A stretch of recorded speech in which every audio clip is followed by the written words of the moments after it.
Hey guys, we're here with Nick this week, and he's going to be bringing us his Ritual Beast deck profile. So without further ado, we're going to start off by showing the main deck. 3 Elders, because when you normal summon him, you gain an additional normal summon, so you don't have to waste any of your special summons, since they can only each be special summoned once per turn. Next one, we're playing 2 Wen. She special summons from the banished pile when she's normal summoned. She just gains you plus. Laura, she special summons from the graveyard any of your Ritual Beast monsters. Canhawk, best card in the deck. It's a Gold Sarko once per turn, and then if you banish it and special it again, you can reactivate its effect. 3 Rampengu, he lets you banish one of your extra deck monsters and send one of the same type to the graveyard. Apoleo, when he's on the field, you can banish one of your Ritual Beast monsters from your graveyard, and all Ritual Beast monsters for the rest of the turn gain 500. As long as you banish him and special him again, you can reactivate his effect and gain even more attack boosts. Now why 2 than 1? Because I've seen people run 1 and I've seen people run 2. It's more for consistency. He's a really good card. He can banish the spells and traps also. Okay. So it gives you more plus and more chances to get your attack up. Petalfin let you banish a Ritual Beast monster from your hand to bounce a opponent's monster back to their hand. So when it's very situational, but you only play 1 just in case that ever comes up with like a Dante, so you can bounce it or any problematic card just to get rid of it. That's a card you don't want to really open up with. Of course not. You don't want to see that at all. You want to banish it off of the Rampengu. You want to send it to the graveyard by banishing this. So that's a cool thing that you can always special it back from graveyard later on. 3 Steeds, this is the heart of the deck.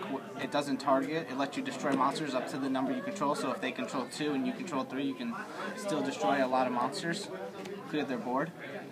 Ambush. People play this at 2 or 3. I think it's too good. When Bujins were played, they played 3 Carnation just because the card was so overpowered and let you get 2 specials.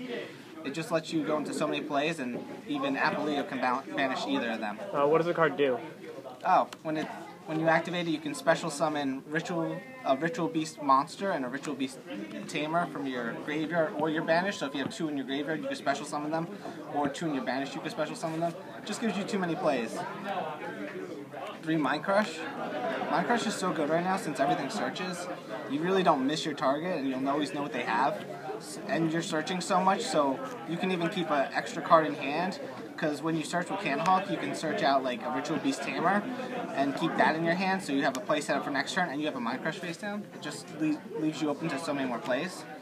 Bottomless, there's a lot of big monsters that are really problematic, like Trishula, Brionic if they try to bounce your extra deck monsters, Virgil, anything plays 1500 or more. Macrocosmos, best one of ever. Any card sent to graveyard is banished.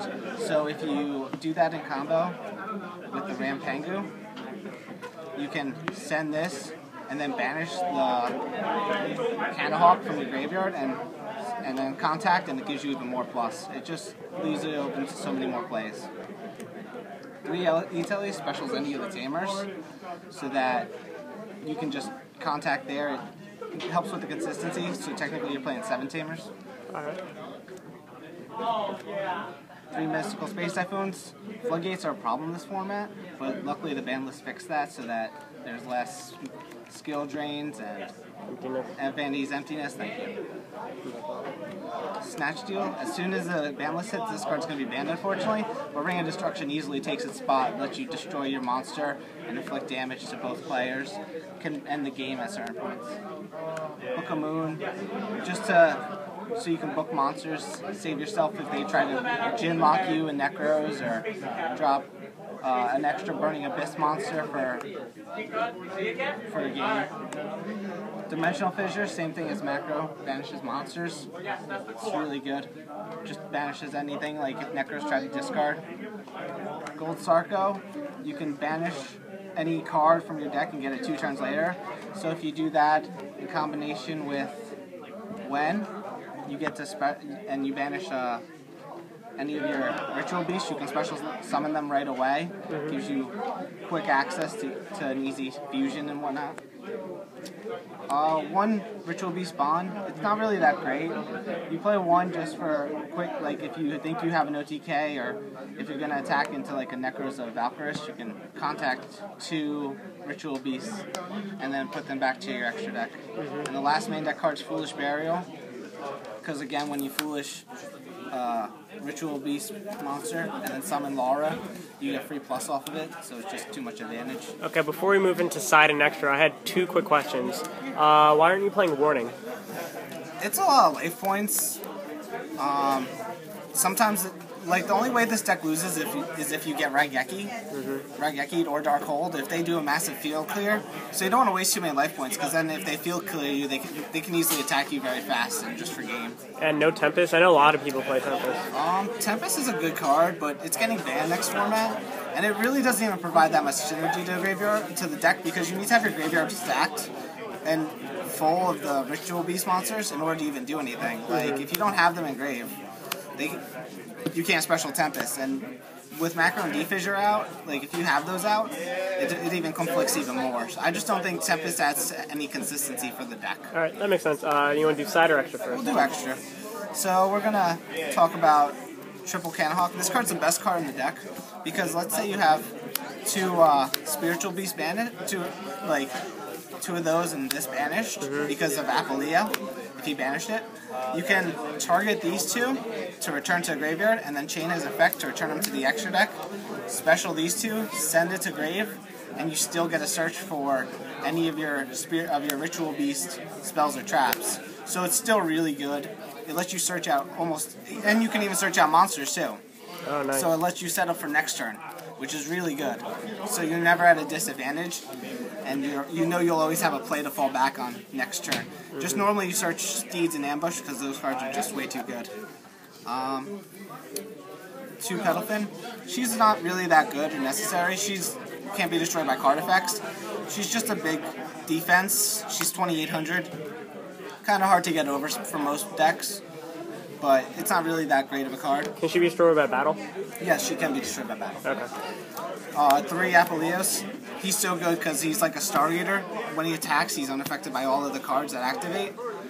It just saves you so many times, because you can attack into Meteor Force without worrying. You can attack into a bunch of other back row cards that might do something, but versus him they don't do anything. He just protects you. Now rank 4s, Cowboy. He's just a staple. Does 800 damage. It's game a lot when you bring him, if you're going to bring him out normally. Ragnar Zeros for Clifforts, but they're getting hit so hard it doesn't really matter. Well, Fire Fist may become relevant, and that's good. Yeah, Fire Fist also. Exciton Knight, board clear is really good. It's always if you're at disadvantage. 1 Lightning Chidori. Chidori's really good because it bounces sets, and it bounces sets to the bottom, or sets to the top when you special summon it. And when it's normal, when you detach activate effect, it bounces face up to the top of the deck, which is really good since you can disrupt their plays and stuff. Direwolf, just for easy board clear. Not really a necessary rank 4, there's others. Some of them are just preference. Number 80, just to remove Necros Mirrors from the graveyard, Necros cards. Castel the Sky Blaster, again, just field clears of face-up cards. It's also a Book of Moon if you're really that desperate. And Abyss Dweller for when you burst Burning Abyss, or anything that has cards that activate in the graveyard. Alright, cool. And now the side deck. We're going to talk about 2 Effect Veilers. Effect Veiler is a really good card in this format, because Necros have really powerful effects when they are summoned. Like the Manjus, the Senjus, they all search. Trishula when it's special summoned. And then even cards like Dante, if they mill and they enter battle phase, you can discard Veiler and make it go back down to 1,000, so it can't do anything really.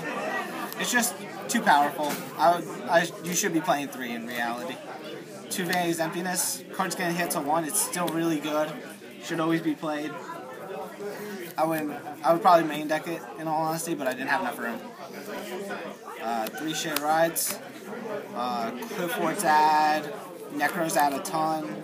So you get to stop their adding. So you get to go plus when they add. So it just delays their cards. Makes them question if they should search. Artifact Lancia, tribute it from your hand or field to prevent banishing.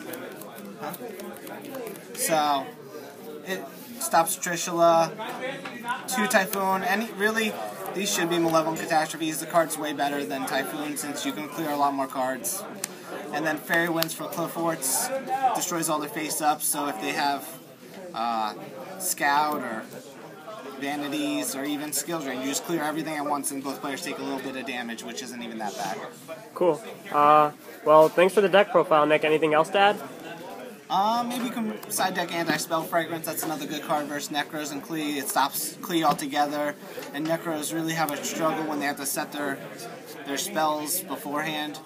Just stalls them a little bit and makes you go plus earlier. That's all. Alright, well, thanks for your insight on the deck, and we'll be back in a bit with more videos, guys.